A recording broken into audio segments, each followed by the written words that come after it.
இன்னும் அரிய நோன்பு இயற்றி விடுவன் எண்ணினும் தவத்தினை விடுவனோ அப்படின்னா, மிக இன்னும் கடிய நோன்பினை இயற்றி நான் இன்னும் அதிகமாக தவம் செய்து இந்த தேகத்தை விட்டால் நான் தவத்தை விடுவனோ அப்படின்னா. அப்படி சொன்ன உடனே இப்போ வந்த பெரியவர் என்ன பண்ணுறாரு, ரூட்டை மாத்துறாரு. என்னன்னா, சரிம்மா அப்படியே அவன் வர்றான், உன்னை கல்யாணம் பண்ணிக்கிறான்னு வச்சுக்கோ.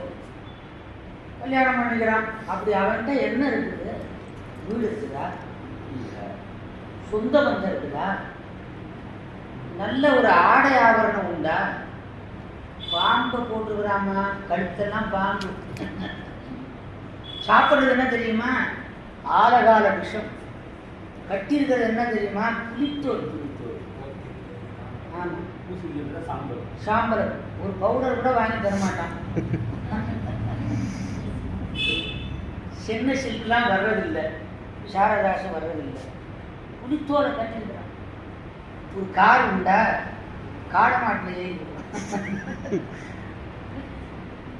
இப்படி இருக்கிற ஆடனை கல்யாணம் பண்ணி என்ன பண்ண போற? அப்படி சொன்ன உடனே பார்வதிக்கு கோபம் வந்து, நீ தகாத வார்த்தைகளை பேசுகிறாய், இந்த இடத்த விட்டு போ அப்படின்னா. அதான் போறதா? உன்னை கல்யாணம் பண்ணிக்கலாம் வந்துருக்கிறேன், போங்க அப்படி சொன்ன உடனே அதுங்கிறது சுவாமி காட்சி தந்தார். இவ எந்திரிச்சு போனா, அப்படி எந்திரிச்சு போகிற போது சுவாமி காட்சி தந்தார். அப்படி அதன் தவத்திலே ஒரு சோதனை, அந்த மன உறுதி. இன்னுயிர் விடுவன் எண்ணினும் தவத்தினை விடுவனும். தவத்தை விடவன் எடுத்துக்கொண்ட கொள்கை ஒரு பரிசு. அந்த நாயன்மாரெல்லாம் அப்படிதான் வெற்றி பெற்றார். அந்த கொள்கையிலிருந்து விடுவதில்லை, கொள்கையிலிருந்து விடுவது. அங்க அப்பர் பெருமான்கிட்ட சொன்னார், கைலை காட்சியாவது அது தேவர்களால முடியாது, நீ போய் ஒரு மனுஷன் பார்க்குறேங்கிறிய, நடக்காத வேலைப்பான்னார். பரவாயில்ல, எங்க அப்பா என்னைக்கு இருந்தாலும் இந்த தேகம் அடிக்க போகிறது, என்னுடைய தாயும் தந்தையும் இருக்கிற அந்த கைலை காட்சி காணாமல் நான் திரும்ப மாட்டேன்னார். நீ திரும்பி போயார். அப்போது சுவாமி காட்சி அசரீதியாக சொன்னார், நீ இந்த தேகத்தை இந்த குளத்திலே மூழ்கி திருவையாற்றிலே இருந்து நம்முடைய கைலை காட்சியை அங்கு காண்பாயாக மூழ்கினார். இங்கே வந்து கண்டார். அதுபோல அந்த தவத்திலே உறுதி, எடுத்துக்கொண்ட கொள்கையிலே உறுதி. நான் இதே நினைவாக இருந்து இறந்தாலும் அடுத்த பிறப்பிலாவது ஆனந்த தாண்டவத்தை பார்க்காமல் விடமாட்டேன் அப்படின்னு சொன்னான். அதை கேட்ட உடனே அதற்கு மேலே சுவாமி அருள் பண்ண வேண்டும் என்று எண்ணினார். எண்ணிய போது என்ன பண்ணினாரு, உண்மையே எண்ணிவிட்டார். இப்போ அந்த அவனுடைய மன உறுதியை நமக்கும் காண்பிப்பதற்காக அந்த அன்னப்பறவை என்ன ஆனது, இடப வாகனமாக மாறி 4 முகம் 5 முகமாக மாறியது. சரஸ்வதி பார்வதியாக மாறினாள்.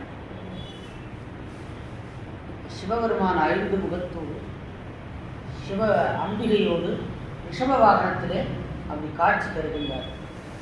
ஆஹா, அருமையான வெள்ளி வெற்பின் மேல் மரகத கொடியுடன் விளங்கும் தெள்ளு பேருடி பவள வெப்பன இடப்பாகம் கொண்டுமா மலையாளுடன் கூட வீற்றிருந்த வள்ளலாரை முன் கட்டணர் வாக்கின் மன்னன் என்றபடி வெள்ளி வெற்பின் மரகத கொடியுடன் வள்ளல் மாதேவனார் பவள வெப்பு என்னவே கொள்ளை இன்பம் அனந்தன் கூடிட தெள்ளு நீர் உலகம் திருநடன் கண்டிட அண்ணன் விடையுருவானது தன் துணை வாணியும் சங்கரியாயினான். வாணி என்கின்ற சரஸ்வதி சங்கரியானாள். நன்றரு நான்முகன் சதாசிவன் ஆயினான். பூத கணங்கள் புடைவரும் போற்ற வேத 4 தோத்திரம் பாட, 4 வேதங்களின் தோத்திரம் பாடின பூதகணங்கள் சுற்றியே வந்து வணங்கின. நாத நாத என்று அமரர்கள் போற்ற, நாத நாத என்று அமரர்கள் போற்றினார்கள். காதல் அனந்தன் கண்களில் கூற அவனுக்கு பேச்சே வரவில்லை. சுவாமியை கண்டவுடன் அந்த இன்பத்திலே கண்ணீர் விருகியது. கண்டான் அனந்தன் கைதலை கொண்டான். அண்டா அன்பு அளவில் ஆன கண்டான் ஆனந்த கண்ணீர் சொரிந்த ஆனந்த கண்ணீர் கண்டான் மறை கொண்டு பாடினான் ஆடினான் வேதங்களாலே சுவாமியை தோத்திரம் பண்ணினான் நடனம் ஆடினான். அட அட அட எனக்கு கிடைத்த இந்த பேர் யாருக்கு கிடைக்கும் என்று அந்த ஆனந்தத்தில் ஆடினான் பாடினான் கண்ணீர் சிந்தினான். 2000 கண்களில் முத்தாக கண்ணீர் சொல்லி சுவாமியை தோத்திரம். ஆமாம். மாதவன் அருள்நடன் கேட்டேன், மாதவன் அருளால் வனத்தினில் வந்தேன். மாதவனுடைய அனுக்கிரகம் அவர் சொல்லலைன்னா எனக்கு தெரியாது. அதனால அவருடைய வார்த்தையை கேட்டு உபதேசத்தை கேட்டு அவருடைய அருளாலே வந்தேன். உண்மையெல்லாம் பாருங்க, எவ்வளவு உண்மை. தாரை தாயோடு தமியன் கண்டேன், ஏதன் தீர்ந்தேன் இன்பம் பெற்றேன். திங்களுக்கு அருளிய செல்வா போற்றி, சந்திர பகவானுக்கு அனுக்கிரகம் செய்த பெருமானை போற்றி. கங்கை முடித்த கடலே போற்றி, இதெல்லாம் அவர் தோத்திரம் பண்ணுவது. பங்கையன் போற்றும் பரமா போற்றி, மங்கள நாடகம் அருள்வாய் போற்றி. அருள்தர வந்த அமுதே போற்றி, இருள்கட அருளும் இறைவா போற்றி. பொருளாய் என்னை கொண்டாய் போற்றி, அருளார் நடனம் அருள்வாய் போற்றி. பால் நிறைந்து ஊட்டும் தாயே போற்றி. இதெல்லாம் திருவாசகத்தை அப்படியே உள்வாங்கி திருவாசக கருத்துக்கள். மேல் வரும் வினையை கெடுப்பாய் போற்றி, மேல் வருகின்ற வினையை கெடுக்க வல்லவன். பால் நினைந்து ஊட்டும் தாயே போற்றி. நம்ம என்ன வேணும்னு அவனுக்கு தெரியும். அருமையா பாடார் திருவாசகம். பால் நினைந்தூட்டும் தாயின் சால பறிந்து நீ பாலியே உடைய ஊனிலை பெருக்கி உள்ளொடி பெருக்கி உலப்பிலா ஆனந்தமாய தேனினை சொரிந்து புறம் புறம் திரிந்த செல்வமே சிவபெருமானே. யாருனை தொடர்ந்து சிக்கன பிடித்தேன் எங்கெழுந்தருள்வது இனியே. பால் நினைந்து ஊட்டும் தாயின் சால, அந்த தாயை விட பன்மடங்கு உயர்ந்தவன் கருணையிலே. ஆகையினாலே தாயினும் சால பரிந்துரையினார். என் தாயார் கூட இவ்வளவு பரிவு காட்டியிருக்கிறது, அவ்வளவு பரிவு காட்டினான் மாணிக்க வாசகர். அப்படி பால் நினைந்து ஊட்டும் தாயே போற்றி, மேல்வரு நிறையை கெடுப்பாய் போற்றி. சேல்வரின் கண்ணி இடத்தாய் போற்றி. சேல்வரின் கண்ணி என்றால் அம்பிகை. கோல நடனம் கொடுப்பாய் போற்றி. இன்னவாறு அனந்தன் தோத்திரம் பண்ண மன்னன் மகிழ்ந்து மருளர நோக்கி சென்னிய கரமலர் திருவடி சூட்டி மன்னிய மூல மந்திரம் அருளி. அப்படி அந்த தோத்திரத்தை சுவாமி கேட்டு மகிழ்ந்து தோத்திரம் அவசியம்.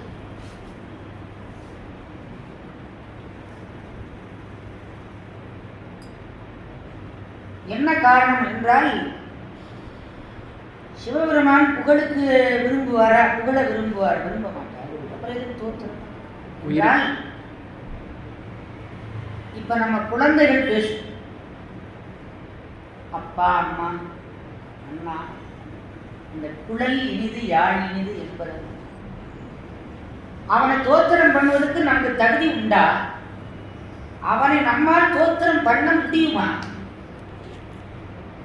அந்த சொல்லும் பொருளும் கடந்த பெருமானை இந்த சொல்லாலே அடக்க முடியுமா? முடியாது. இருந்தாலும் குழந்தைகள் பேசுகிற போது தாய் தந்தை மகிழ்கின்றனரே. உடலையும் யாழையும் விட இனிமையாக இருக்கிறது. அதனாலே அதுபோல நாம சொல்லுகிற இந்த வார்த்தைகளானது சங்கரா சம்போ மகாதேவா என்று சொல்கிற போது சுவாமி மகிழ்ச்சி அடைகிறார். வீட்டில் குழந்தைகள் பேர குழந்தைகள் பேசுகிற போது எவ்வளவு சந்தோஷம். அப்படி சுவாமி சந்தோஷப்படுவார். அதனால நல்ல எடுத்து, நல்ல உதாரணம், நல்லா சொல்றாங்க. இன்னும் அவனுக்கு எப்படி அவனை தோத்திரம் பண்ணுவதற்கு நமக்கு என்ன தெரியும்? சுந்தரரே சொல்லிட்டார், நான் என்ன பாடலந்தோ, நான் என்ன பாட்டு பாடிட்டேன் அப்படின்னா. அப்ப நமக்கு என்ன தெரியும்? வேதங்களே அவனை தோத்திரம் பண்ண தெரியாது, வேதங்களுக்கே தெரியாது சிவபெருமானை எப்படி தோத்திரம் பண்ணணும், நமக்கு என்ன தெரியும்? ஆகையினாலே குழந்தைகள் பேச்சை கண்டு தாய் தந்தையர் மகிழ்வது போல நாம் நம்முடைய சொல்ல கேட்டு அவன் மகிழ்ச்சி அடைகிறான். சிந்தை மகிழ சிவபுராணம் தன்னை முந்தை வினை முழுதும்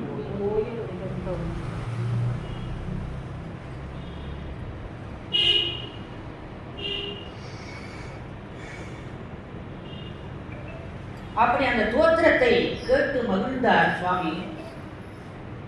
அப்படி மகிழ்ச்சி அடைந்து, அன்பனே நீ நம்முடைய திருவடிவத்தை பார், திருவடியை பார் என்று பக்கத்தில் சுவாமி வந்து அந்த திருவடியை சூட்டினார். திருவடி தீட்சை பண்ணியிருக்கிறார், திருவடி தீட்சை.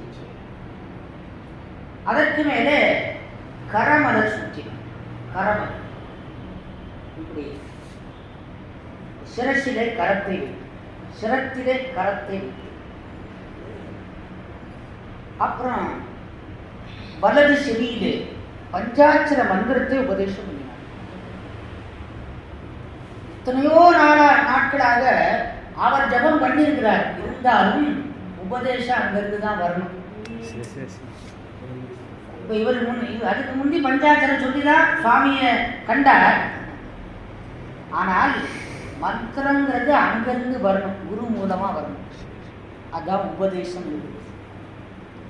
சுவாமி இப்போ உபதேசம் பண்றார். செவியிலே நானேயோ தவம் செய்து சிவாய நம என தேனாய் அமுதமாய் தித்திக்கும் சிவம் தானே வந்து எனக்கு உண்டம் கூர்ந்து அழிய கருசு ஊனாறு உயிர்வாழ்க்கை ஒழுத்தது என்றபடி அஞ்செழுத்து மந்திரத்தை உபதேசித்தார்.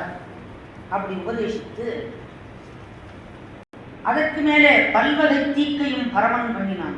மற்ற தீட்சைகளை எல்லாம் அங்கே ஞானாகரமாக பண்ணினான்.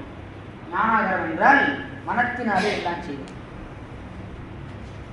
அப்படி தீட்சை எல்லாம் பண்ணி செல்வன் அனந்தன் சிவமயம் ஆனான். சுவாமி தீட்சை பண்ணி வச்ச பிறகு சிவமயமாக ஆகிவிட்டார். சீவன் சிவமாக மாறி, சீவன் சிவமாக மாறி நல்ல மைந்தன் அனந்தன் என்று எண்ணி சொல்லும் பொருளினை சொல்லுவது ஆனான். அப்போது சிவமாக ஆகிவிட்டார். தீட்சை பெற்று விட்டார் சிவம். இப்போ நமக்கு பேரே எடுத்து வைக்கிறாங்க, சிவம்னு தான் இருக்கு. தற்புருஷ சிவம், அகோர சிவம், வாமதேவ சிவம், சத்யோஜாத சிவம். தீட்சை பெற்றவர்களுக்கு பேரே சிவம் என்று வைக்கிறோம்.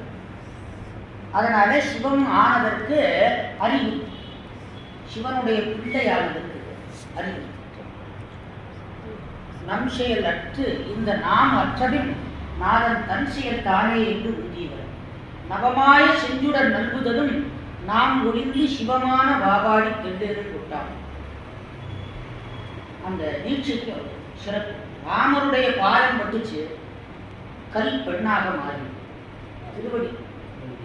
திருவடியில் இருக்கிற துகள் பட்டனம் ஞானியுடைய திருவடி படுவதற்கு அவ்வளவு ஒரு சாபம். அந்த பாதம் பட்டவுடனே கல் பெண்ணாக மாறி, சிவபெருமானுடைய பாதம் பட்டா சீவன் சிவனாக மாறி.